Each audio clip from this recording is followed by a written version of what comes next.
세계에서 가장 유명한 비트코인 비판가인 피터 쉬프, 비트코인 스탠다드의 저자 사이페딘 아모스, 두 사람이 제대로 한판 붙었다면 어떨까요? 비트코인은 금과 공통점이 거의 없어요. 가치 저장 수단도 아니에요. 저장할 가치가 없는데 뭘 저장합니까? 말이 끄는 마차가 제 자동차를 대체하지 못하는 것처럼, 타자기가 제 스마트폰을 대체하지 못하는 것처럼 금이 법정화폐를 대체할 수 없다고 저는 확신합니다. 그렇다면 만약 우리가 금보다 이 특성을 더 잘 가지고 있는 무언가를 발견한다면 그것은 자연스럽게 금의 화폐의 역할을 대체하게 될 겁니다. 비트코인의 가격이 더 이상 오르지 않을 거라고 생각한다면, 그렇게 된다면 그 순간 아무도 비트코인을 원하지 않을 겁니다. 근데 여러분이 지금 팔지 않는 이유가 뭐죠? 딱 하나죠. 아직도 자신이 부자가 될 수 있다고 믿고 있는 것뿐이에요. 여러분, 비트코인은 진짜 돈일까요? 아니면 아무 가치도 없는 숫자일까요? 세계에서 가장 유명한 비트코인 비판가인 피터 쉬프는 이렇게 말합니다. 비트코인은 아무것도 아니에요. 진짜 돈은 금이라니까요. 하지만 여기에 정면으로 반박하는 사람이 있습니다. 바로 비트코인 스탠다드의 저자 사이페딘 아모스. 그는 이렇게 말합니다. 금이 돈이 된 이유는 반짝에서도 아니고 마법 같은 힘이 있기 때문도 아닙니다. 그는 단 하나의 이유, 희소성, 그리고 그 희소성을 비트코인이 완전히 업그레이드했다고 말합니다. 그리고 이런 얘기를 하는 두 사람이 제대로 한판 붙었다면 어떨까요? 상당히 재미있는 썰전이 펼쳐졌을 것 같지 않습니까? 그래서 오늘 영상은 이 둘의 토론 관련 내용입니다. 이건 단순한 투자 논쟁이 아닙니다. 돈의 본질을 두고 벌어지는 그야말로 전쟁입니다. 수천 년 동안 인류의 돈이었던 금, 그리고 단 15년 만에 금융 질서를 흔든 비트코인. 여러분은 과연 누구 말이 맞다고 생각하십니까? 다양한 생각들이 있으실 텐데요. 지금 바로 많은 구독자님들이 궁금해하실 금 대 비트코인, 비트코인 대 금의 배틀을 함께 보러 가시죠. 렛츠 고! I'm gonna change it up just a little bit because I don't really want to have. 저는 오늘 금 대 비트코인의 토론을 굳이 또 하고 싶지 않습니다. 그런 토론은 이미 많이 했거든요. 그래서 오늘은 비트코인 대 테더 대 금, 이 이야기를 해보겠습니다. 사실 결국 같은 얘기입니다. 그러니까 저는 테더 골드를 얘기해 보겠습니다. 테더 골드는 금이 토큰화된 겁니다. 반면에 비트코인은 아무것도 없는 걸 토큰화한 거죠. 그리고 실체가 있는 무언가를 토큰화한 게 아무것도 없는 것보다 낫습니다. 왜냐? 테더 골드를 갖고 있으면 여러분은 실제 금을 가지고 있는 거니까요. 근데 비트코인을 가지고 있으면 여러분은 아무것도 가지고 있지 않습니다. 사람들은 비트코인을 디지털 금이라고 홍보하죠. 그런데 여기에 문제가 있습니다. 비트코인은 금과 공통점이 거의 없어요. 비트코인이 디지털 금이라는 건 햄버거 사진을 보고 와, 디지털 음식이다 이렇게 말하는 것과 비슷합니다. 비트코인은 귀금속도 아니에요. 금의 특성을 하나도 공유하지 않습니다. 그리고 가치 저장 수단도 아니에요. 저장할 가치가 없는데 뭘 저장합니까? 가격 움직임도 금과 전혀 다릅니다. 오히려 금하고 반대로 움직이죠. 비트코인은 쉽게 말하자면 디지털 바보들의 금입니다. 하지만 테더 골드는 다르죠. 테더 골드는 금입니다. 이게 진짜 디지털 금이죠.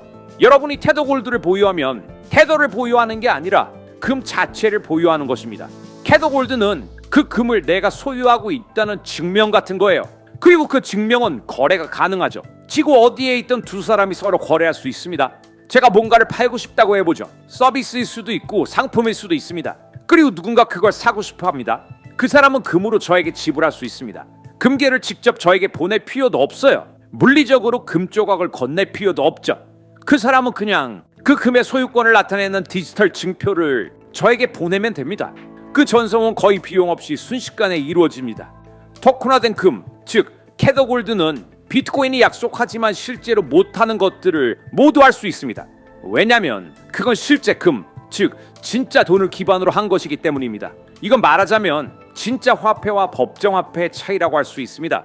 여러분들도 이제 법정화폐가 뭔지 잘 알고 계시잖아요. 법정화폐의 가치는 결국 신뢰에서 나옵니다. 사람들이 믿기 때문에 가치가 있다는 거죠. 비트코인도 마찬가지고요. 비트코인의 가치도 결국 그 신뢰와 믿음에서 나오는 거잖아요. 하지만 금은 다릅니다. 금은 누군가의 믿음을 필요로 하지 않습니다. 금은 그 자체로 가치를 가집니다. 수천 년 동안 인류는 금을 가치 있게 여겨왔습니다. 희소성 때문이죠. 아름답기 때문이에요. 그리고 금이 가진 여러 물리적인 특성 때문이기도 합니다. 금은 그 자체로 가치가 있다는 거예요. 그래서 테더 골드를 보유하면 여러분은 그 금을 소유하게 됩니다. 그리고 그 금을 돈처럼 사용할 수 있습니다. 제가 비트코인 커뮤니티에서 항상 듣는 유일한 반론이 하나 있습니다. 그래도 금은 결국 보관인을 믿어야 하잖아. 그렇죠. 하지만 우리는 지금 테더 컨퍼런스에 와 있잖아요. 근데 여러분은 테더를 신뢰하지 않습니까? 테더가 그 금을 보관하는 수탁자입니다. 그리고 테더는 그냥 믿어라 이렇게 말하지 않습니다. 독립적인 감사기관이 실제로 와서 그 금이 정말 존재하는지 감사를 합니다. 그래서 여러분이 가지고 있는 모든 금의 영수증이 실제로 금으로 100% 뒷받침되고 있는지를 확인합니다. 맞습니다. 비트코인은 제3자의 신뢰가 필요 없겠죠. 하지만 대신 여러분이 믿어야 하는 것이 따로 있죠. 바로 집단적 환상. 이게 계속 유지될 거라는 믿음입니다. 사람들이 계속해서 아무것도 아닌 것이 무엇인가다 라고 믿어줄 거라는 그 믿음 말이죠. 저는 그런 집단적 환상에 제 믿음을 걸고 싶지 않습니다. All right. 감사합니다, 피터. 아주 흥미로운 주장이네요. 자, 그럼 사이패딘 지금부터 4분 So 드리겠습니다. first of all, let me begin by saying I sympathize with the gold cause. I was a gold. 먼저 말씀드리자면 저는 금 진영에 공감하는 부분도 있습니다. 저도 오랫동안 금 신봉자였습니다. 사실 제 책 비트코인 스탠다드를 보면 비트코인보다 금 얘기가 더 많이 나옵니다. 저는 수천 년 동안 금이 해왔던 화폐로서의 역할을 굉장히 높이 평가합니다. 그리고 솔직히 말해서 만약 우리가 다시 근본이제로 돌아간다면 저는 굉장히 기쁠 것 같아요. 이 말이 비트코이너들 중에 일부를 짜증나게 할 수도 있겠는데요. 저는 비트코인을 아주 좋아합니다. 하지만 법정화폐는 훨씬 더 싫어합니다. 그래서 제가 정말로 하고 싶은 건 법정화폐를 없애버리는 거예요. 만약 금이 법정화폐를 대신하게 된다면, 그리고 우리가 다시 근본이제로 돌아간다면 그게 제 비트코인 자산에 어떤 영향을 주든 상관없습니다. 저는 진짜 정말 기쁠 것 같아요. 하지만 말이 끄는 마차가 제 자동차를 대체하지 못하는 것처럼, 타자기가 제 스마트폰을 대체하지 못하는 것처럼 금이 법정화폐를 대체할 수 없다고 저는 확신합니다. 그리고 만약 어떤 기적이 일어나서 금이 법정화폐를 대체하게 되더라도 금은 비트코인을 막을 수 없습니다. 왜냐하면 화폐 기술로서 금은 비트코인보다 열등한 기술이기 때문입니다. 이걸 이해하려면 먼저 금 자체를 이해해야 합니다. 제가 비트코인 스탠다드에서 설명했던 것처럼 돈을 이해하려면 먼저 왜 금이 수천 년간 화폐로 사용됐는지를 이해해야 합니다. 그리고 많은 금 신봉자들이 생각하는 것과 달리 그건 마법 때문도 아니고 신비로운 이유 때문도 아니며 금이 노랗고 반짝여서도 아닙니다. 금이 가치 있는 이유는 금이 떨어질 때 나는 특별한 소리 때문에도 아니에요. 금에 대해 신비로운 속성들을 붙이는 사람들이 있죠. 하지만 그런 이야기들은 금이 가치 있는 이유가 아닙니다. 오히려 그런 생각들이 비트코인의 가치를 보지 못하게 만들고 있는 거예요. 자, 금이 가치 있는 이유는 아주 단순합니다. 공급 증가율이 가장 낮은 금속이기 때문이죠. 그게 핵심입니다. 물론 그 이유에는 금의 화학적인 특성도 있습니다. 그리고 인간이 수천 년 동안 금을 채굴해 왔다는 사실도 있죠. 우리는 오랜 시간 금을 생산하고 계속 축적해 왔습니다. 그래서 금이 돈이 된 거예요. 근데 생각해 보셨습니까? 왜 금이었을까? 왜 은이 아니었을까? 왜 백금이 아니었을까? 왜 구리도 아니고 티타늄도 아니고 니켈도 아니었을까요? 이유는 하나입니다. 금의 공급 증가율이 더 낮기 때문입니다. 공급 증가율이 낮으면 가치 희석이 덜 일어납니다. 가치가 덜 희석되면 금으로 저축한 사람들은 시간이 지날수록 부가 늘어나게 됩니다. 그러니까 부는 자연스럽게 금으로 모이게 됩니다. 반대로 열등한 화폐를 사용하는 사람들은 결국 그 화폐를 잃게 됩니다. 이건 금과 다른 금속들 사이에서 이미 일어났던 일입니다. 그리고 앞으로는 비트코인, 금, 법정화폐, 그리고 다른 금속들 사이에서도 같은 일이 일어날 겁니다. 금이 가치를 더 잘 보존할수록 시간이 지나면서 금의 가치는 더 상승합니다. 그래서 금은 시간을 넘어 가치를 보존하는 데 더 유리해집니다.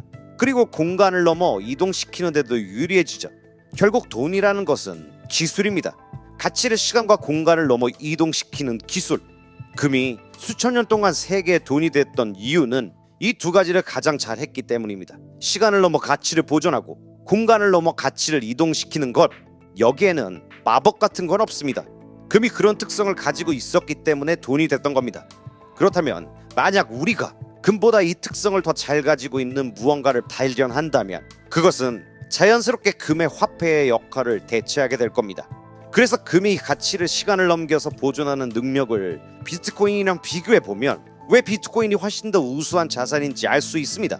비트코인은 업계에서 흔히 말하는 넘버고업 기술을 가지고 있습니다. 비트코인에는 금에는 없는 두 가지가 들어 있습니다. 첫 번째는 반감기고 두 번째는 난이도 조정입니다. 피터, 이런 단어들이 조금 어렵다는 거 압니다. 저도 예전에 금 신봉자였을 때는 이런 이야기들을 무시하곤 했습니다. 그거 다 기술적인 잡소리다. 너드들이나 하는 이야기다. 그 사람들은 돈을 모른다. 저도 이렇게 생각했어요.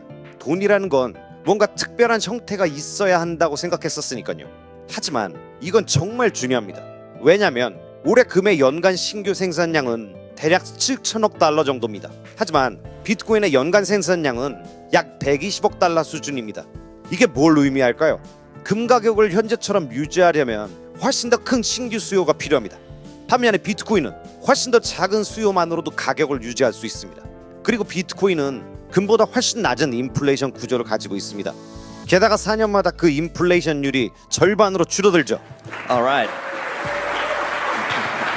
말씀 잘 들었습니다, 사이패딘. 네, 좋습니다. 이제 각자의 입장을 들었으니까요. 다음은 반박 라운드입니다. 이 라운드에서는 중간에 끼어들 수 없습니다. 피터, 지금부터 3분 동안 반박할 수 있습니다. 네, 우선 그 스톡스 플로우 이야기는 별로 중요하지 않습니다. 중요한 건 금의 본질적인 가치입니다. 금은 하나의 상품입니다.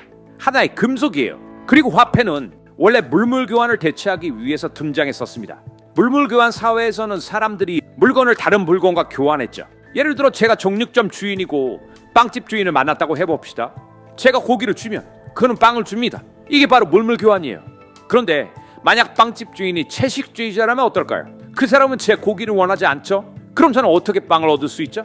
이런 문제 때문에 돈이라는 게 등장했습니다. 모든 물건과 가장 쉽게 교환할 수 있는 그런 상품이 필요했던 거예요. 그리고 그 역할을 하게 된 게 바로 금이었습니다. 금이 화폐가 된 이유가 바로 여기에 있어요. 제가 금이 필요하지 않더라도 상관없습니다.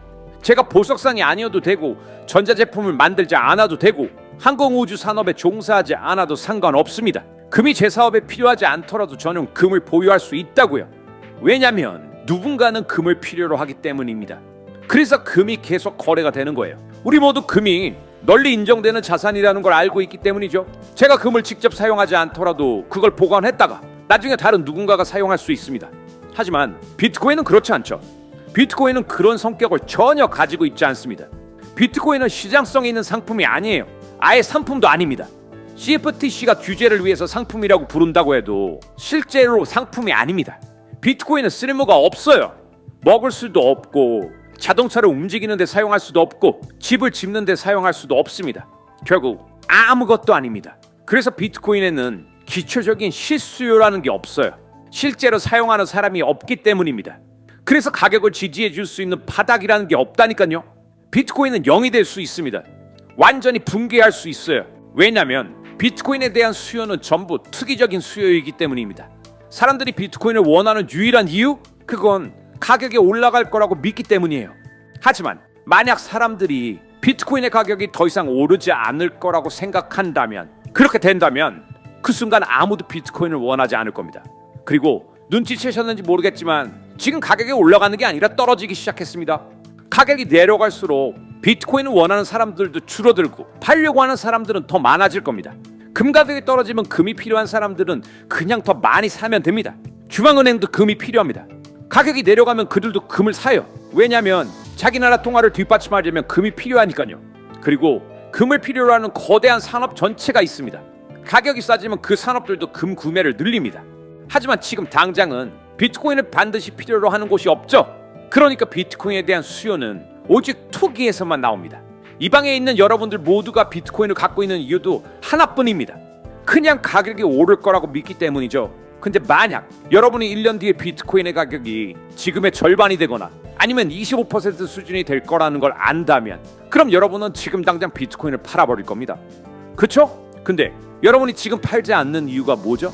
딱 하나죠. 아직도 자신이 부자가 될 수 있다고 믿고 있는 것뿐이에요. 여러분, 토론 내용이 아주 후끈후끈하죠? 아마 피터 시프 얘기를 듣고 계실 땐 이 말이 맞는데? 이런 생각하시다가 사이패딘 아모스 반박 듣고 나니까 에이, 역시 비트코인이네 이랬다가 다시 피터 시프 얘기 들으니까 아씨, 이 말이 맞는 것 같은데? 이렇게 왔다 갔다 하시는 분들도 아마 좀 계실 것 같고요. 토론에서 피터 시프는 지속적으로 비트코인은 아무것도 아니다, 쓸모도 없고 내재 가치도 없고 사람들이 믿지 않으면 언제든 0이 될 수 있는 그런 거다, 이렇게 말하면서 진짜 돈은 오직 하나, 수천 년 동안 인류가 선택해온 유일한 화폐인 금뿐이다, 이렇게 말하죠. 그런데 이 말을 듣고 있던 사이패딘 아모스는 금이 돈이 된 이유를 사람들이 전혀 모른다, 완전히 잘못 이해하고 있다, 근데 그 이유를 정확하게 이해하고 나면 비트코인이 금보다 훨씬 더 강한 돈이 될 수밖에 없다는 걸 이해할 수 있다, 이렇게 반박했는데요. 자, 이제 토론의 진짜 핵심이 시작됩니다. 과연 금이 진짜 미래일까요? 아니면 비트코인이 금까지 대체하게 될까요? 이건 이어지는 사이페딘 아머스의 미친 듯한 반격 내용을 들어보시면 정확히 이해가 되실 겁니다. 그러니까 조금만 기다려 주시기 바랍니다. 아시겠죠? 그럼 오늘도 끝까지 함께 해주신 모든 구독자님들을 리스펙합니다.